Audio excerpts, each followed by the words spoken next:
Hello everyone and welcome back to Mark Anthony's Music Picks. Today is episode 100, and as the title suggests, I'm going to center this episode around my experience when I went to see Black Coffee for the first time. Before I get into that, I want to thank everybody. This is episode 100. I really appreciate all the friends and quasi-friends that I've made through text message, through the comments section, and the few that I've actually interacted with in real life because of this channel. I really appreciate you guys' support, and every like, share, comment that you guys can give on the videos really helps me to grow the channel, and I just want to keep having fun with it. I still have a lot of ammo left. There's always new releases coming out, so as long as I'm able to do these videos and as long as I have the motivation to do them, I'm going to continue to do them. So thank you. A little bit of history on Black Coffee. He's a South African native. He has been DJing since at least the early 2000s. And one little interesting tidbit about him is that he lost the use of his left arm when he was in a car accident. And he was, I think he was riding in a taxi cab. I guess the taxi cab probably got T-boned or took some kind of side impact to where it severed the nerve up in his shoulder socket, and he lost use of that. And the only reason I'm really bringing that up in the video is the fact that this guy's one of the best DJs I've ever seen, and he's doing it with his right arm only. So I just wanted to get that out there. This guy's stellar, but I want to first get into like the story of how Black Coffee sort of came into my realm of knowledge and how I ended up going to see him. In 2019, I was hanging out with some friends at a barbecue, and this is the first time that anybody had ever mentioned Black Coffee. It was a couple of friends, and they had gone to see Black Coffee, I don't know at what venue, and they were describing how much fun they had, and I was like, who the heck is Black Coffee? I almost lumped him in as like some flash in the pan type EDM artist, only due to my ignorance. I just didn't know, and the only thing I knew was the group of people that went to see him, and I was like, how can this guy be this famous and this good, and I haven't heard of him? So I feel like he's just got this sleeper trait going on where, I mean, he's blown up now, but 2 years ago and a year ago, I don't know, I think he was kind of like on the way up.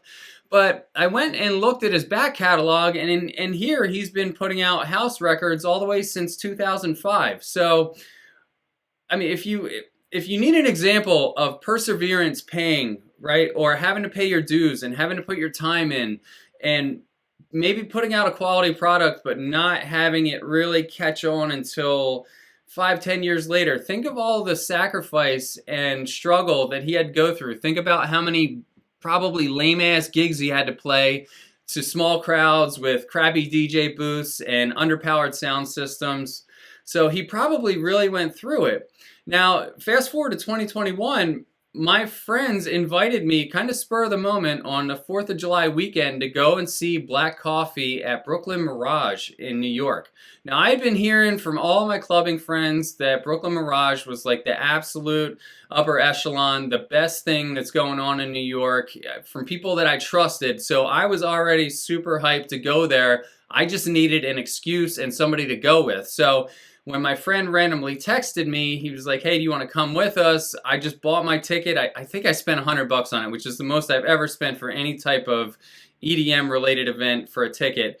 And my friends and I all agreed to go. So we piled into his SUV, headed up, I guess, through Jersey, maybe on the Jersey Turnpike North, and we snaked our way into Brooklyn.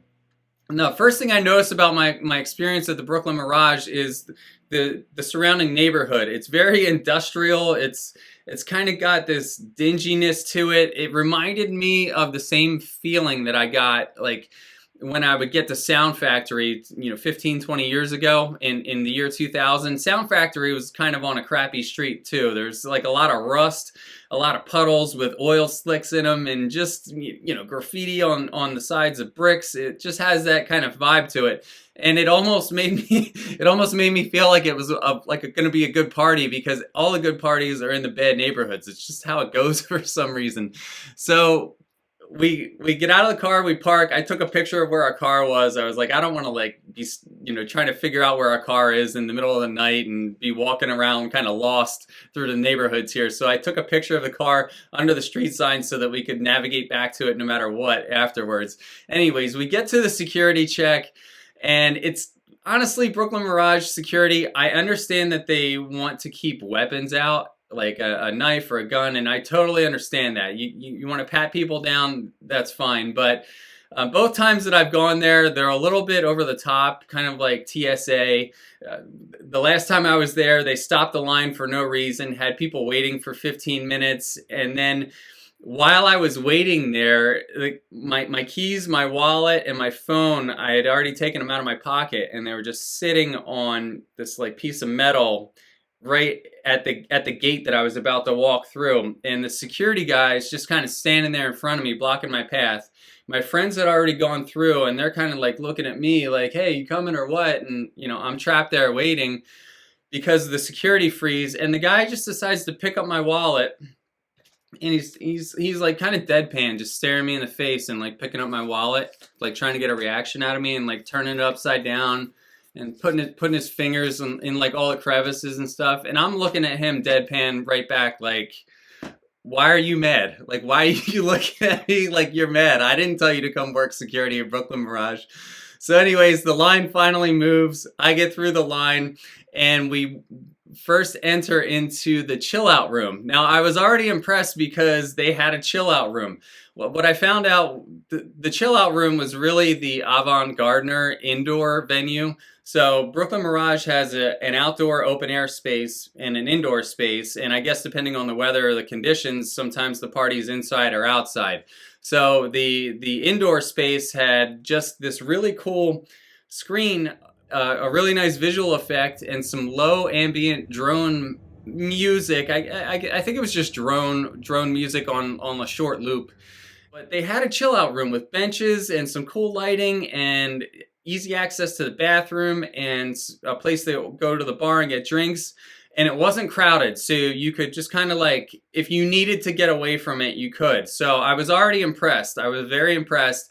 And then from that room, I snaked around the corner past the concession stand. There's a full-blown concession stand at Brooklyn Mirage. I was impressed there. Like, you could buy hot dogs and beers if you want. And we made our way out to the dance floor. Now, when we got there, the party was Louis Vega in the afternoon and then Black Coffee in the evening/night. So Louis Vega was on. I never got to hear Louis Vega before this, and I was pretty excited for that. And true to what I had seen in every YouTube clip and what I heard other people talking about, very animated in the booth, like very heavy on the isolators and just super animated and basically behaving and DJing like a showman. I really enjoyed Vega's set. He was super housey. Like, he did not venture out of house in any regard. It had some Latin flavor. It had some old school, Masters at Work type vibe going on. A lot of early 90s mixed with some 2000s and probably some even newer records that he's made too. The thing about Vega is when you listen to him, his style is kind of timeless, so it would be difficult to differentiate, maybe other than the mastering of the records, something that was new as compared to something that was 20 or 30 years old. So he's kind of got that trait going on.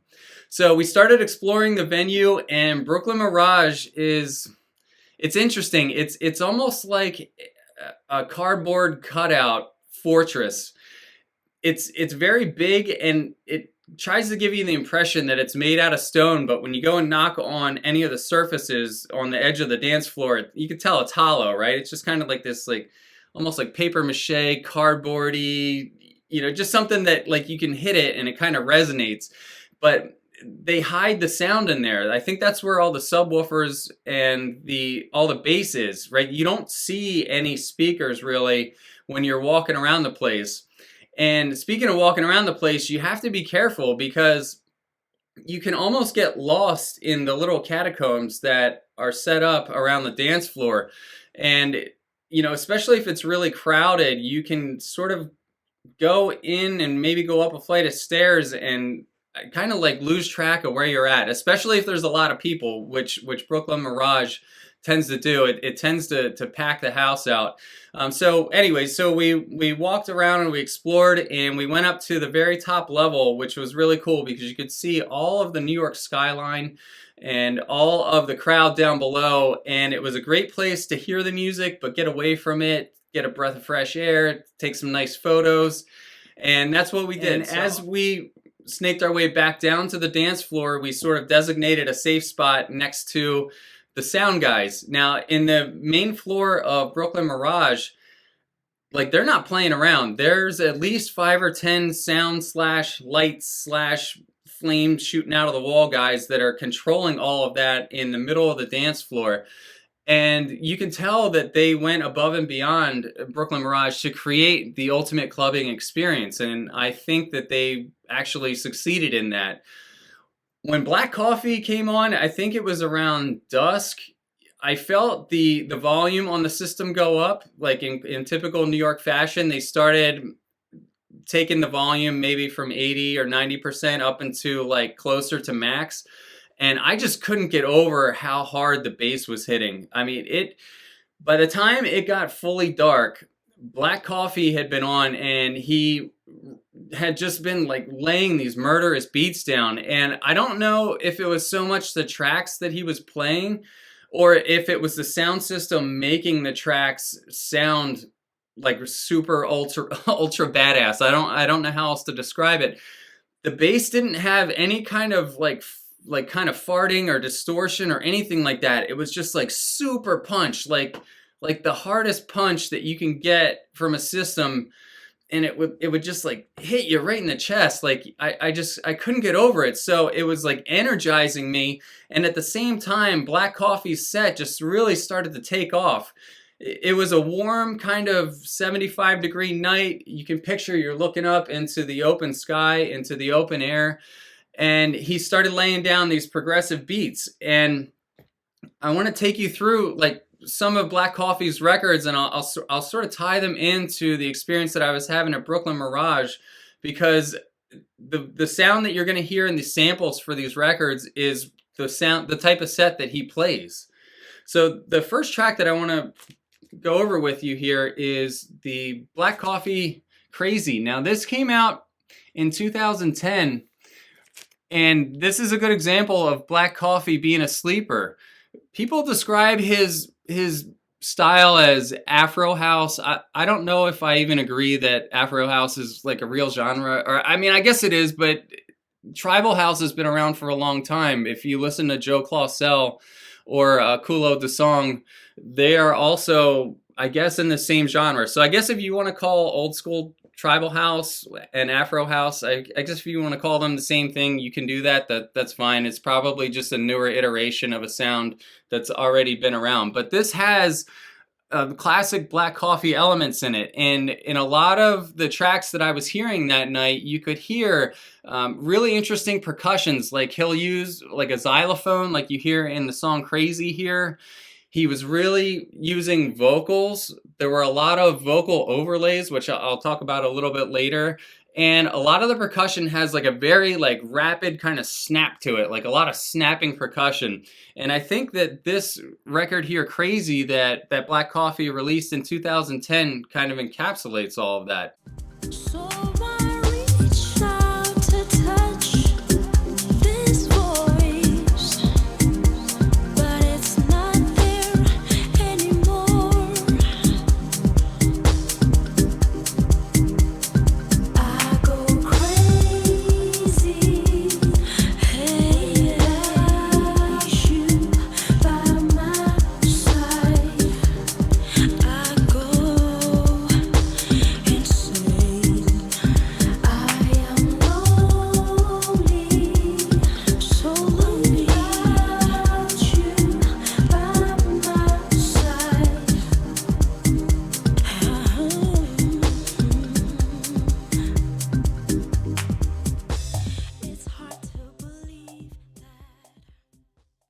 now, I'm not sure if this track was actually played because it might not have actually been produced yet, but this is the type of material that Black Coffee was playing as dark was setting in. And this is the new release called Breaking Hearts that just came out. It just came out 2 weeks ago on Crosstown Rebels. And the artist is Manquo. Instead of mango, like the fruit, just substitute a Q where the G would be in the spelling, and that's how you spell this. And the track was called Breaking Hearts. This is a really, really smooth release, and I feel like you have to be very picky when you're looking at Crosstown Rebel records, but this one here is going to be really sought after. I'm 100% sure of it. It's got Black Coffee's smooth progressive sound almost straddling into the realm of tech house, and a low kind of understated beat that is perfect for an opening set.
And moving on into the night, I know that this track was played on both nights. Black Coffee played, I think, Saturday night and Sunday night. I went Sunday night. Did you guys know that Monique Bingham and his track Deep in the Bottom of Africa had already been released in October? Did you guys miss this? I missed it. I didn't know that this came out. It's on this compilation. It's called The House of Mo. And at the time of my recording this video, you can still get this on Juno. And it's still in stock on Discogs, pretty easy to get. Deep in the Bottom of Africa is arguably Black Coffee's biggest hit ever. He definitely played it the night that I was there because I have a video clip that accidentally I caught it. I didn't know what it was. I liked it, and I was just sort of like recording around the space as I was listening to it. And I just love Monique's snappy vocal in this. The way that she delivers that and changes the tempo as she's singing is just incredible. I have other Monique Bingham vocals like Poor People, and I would highly recommend that track, both the original and I think it might be the Quentin Harris remix. They're both good, and I would highly recommend that. But if you want Deep in the Bottom of Africa, you're going to have to suck it up and buy this double pack compilation called The House of Mo. But for years people were asking for this, it wasn't released, and finally it did, so I'm getting the word out for you guys.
So as the night went on with Black Coffee, I just felt myself getting sucked deeper and deeper into this set.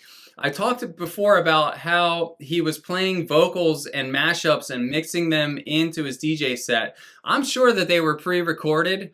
For example, he played a mashup or a pre-made mashup of The Diamond Life. You guys remember that vocal?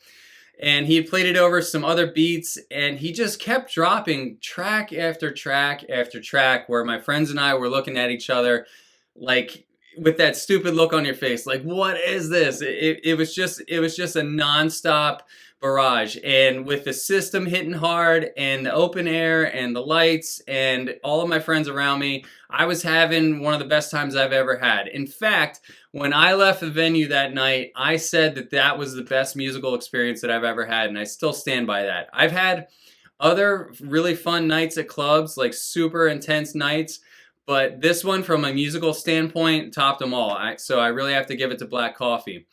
And circling back to my final record for this episode, if you want to understand the feeling that was being created by his tracks and by the sound system, look no further than this sneaky little record on Crosstown again. And this is Damian Lazarus and the Ancient Moons, I Found You. Now, Black Coffee's remix is hiding here on the A2, and I looked on Discogs, and it looks like 60 or 70 people own this, but this might be one of the best Black Coffee tracks that I've ever heard. And it all comes down to that nasty bass line. If you're listening to this on earbuds or on your TV, you're going to miss it, but if you're listening to this on your computer, make sure you have your subwoofer on and just fire this up. You'll get a feeling for how nasty this was.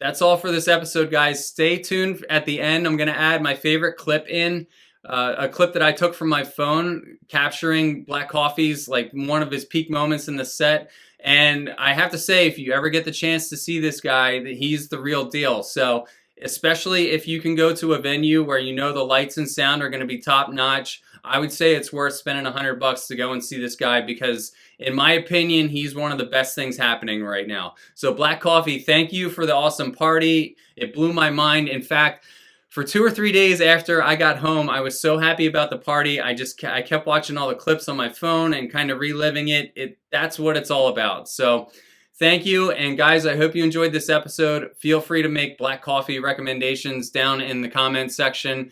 I have a huge gap in his back catalog where I don't know all of what's good, so feel free to point some stuff out for me. Take care and be safe.